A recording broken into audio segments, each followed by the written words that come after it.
People put a lot of stock into political leaders. But truth be told, salvation will never come from up on Capitol Hill unless it's divinely appointed to do so. In 1 Samuel chapter 8, the people are demanding a king.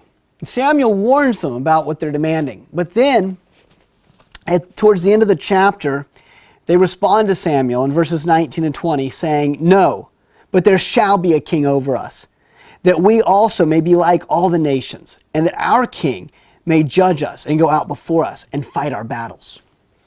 They really wanted a king. They wanted a king to fight their battles, which is odd because if you go back and read in 1 Samuel chapter 7, you'll see that God had literally fought the battle for the people. God had been there to lead them and take care of them. Yet for some reason, they really wanted that human leader they could look to and trust in instead of just trusting in God. And it's a really important reminder for us today because it's really tempting for us to put all of our stock and hope into political figures. And sometimes Christians get so caught up in politics that it's almost like it's more important for us to win people over to our political ideology or to vote for our chosen political candidate than it is to win them over to follow Christ. And we begin to think that if just our candidate is in power, then things will be right with our country. Then salvation will come. But that's not how God works. The Bible tells us that unless God builds a house, those who labor, labor in vain. Well, I think it's the same with a country. Unless God builds a country, those who labor, those who are politicians and others, they labor in vain. We have to remember that it ultimately comes down to God's grace as we seek to see our nations prosper.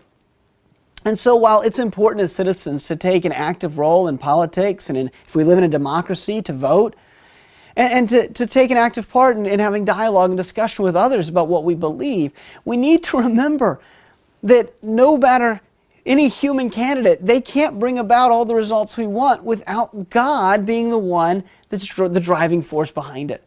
And so our devotion as Christians and our obligation and our allegiance belongs first and foremost to Christ the King.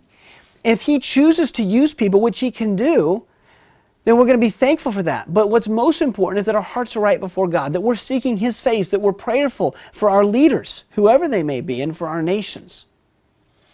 And this is where the Israelites had lost their direction. They became so enamored with the idea of a human leader, and God gave them exactly what they were asking for. This amazing looking Saul, who was tall and was well built and seemed like the right kind of guy you'd want to lead you in battle. But he was a failure. Yet God could use a small, ruddy looking young man like David and be a success through him, because what was really important was God's power active through those leaders. And so I encourage you to remember this passage of 1 Samuel chapter 8 when you're thinking about politics in your own country. I'm not saying not to take an active role. I'm not saying not to have positive discussions with people. But just remember, don't put all of your hopes, don't pin all of your hopes on some human politician, because ultimately it's God who we need to have build our nation. And that means what we need to do more than convincing people about our politics is sharing with them the love and the wisdom, the grace, and the direction and principles of Christ and His kingdom.